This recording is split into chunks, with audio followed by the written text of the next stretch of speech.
These past few months have been very tough on me. Before all of this I was grand, not a bother. I've been on my own now since more than 12 years ago, and I got very independent. I was heartbroken when she passed, but I knew I needed to be strong for myself and for my family. I like to be out and about, meeting up with the old gang and walking up to the shops to get the paper. The grandkids now, oh, they keep you on your toes, but they're great, and I'd be lost without them. Then this coronavirus came along and I had to stop doing all of that. I tried to keep going in the house and in the garden, and I got a bit lazy. The walking got a bit slow and I noticed my legs were a bit stiff.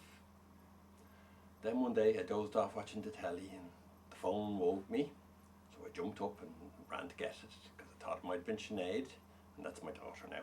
She rings every day and sees that I'm alright.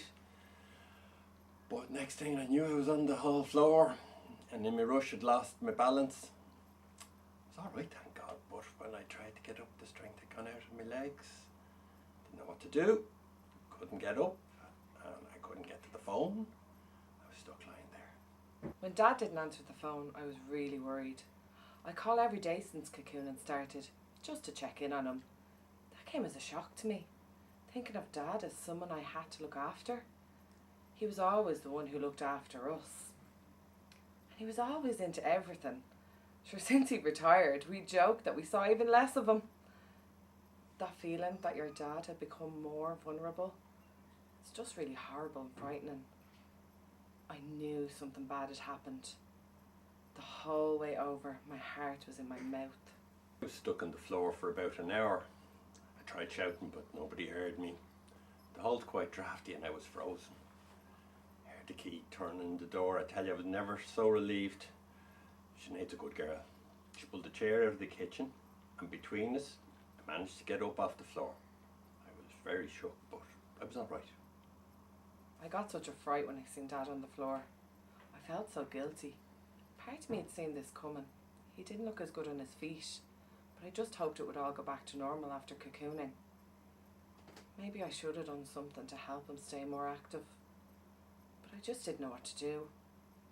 I just didn't realise he'd get so weak so quickly.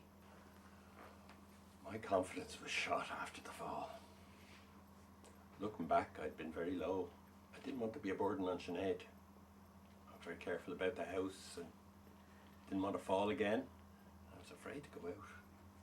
Sinead got a physiotherapist out to see me in the house, and she got me started. She gave me some exercises to do, and we went out for walks together, and I felt like I was getting back to myself.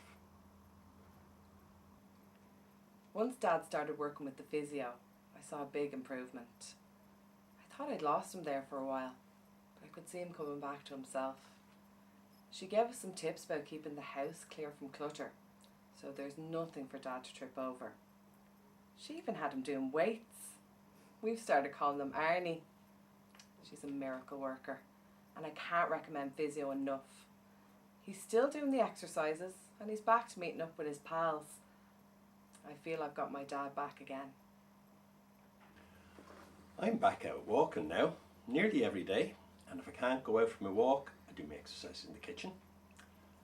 It's so important to keep moving. You don't realise how quickly the strength can go out of your legs. I was afraid that the days of meeting up with the old gang were gone, but I'm back on track now again, thank God. Soon I'll be chasing the grandchildren around the garden.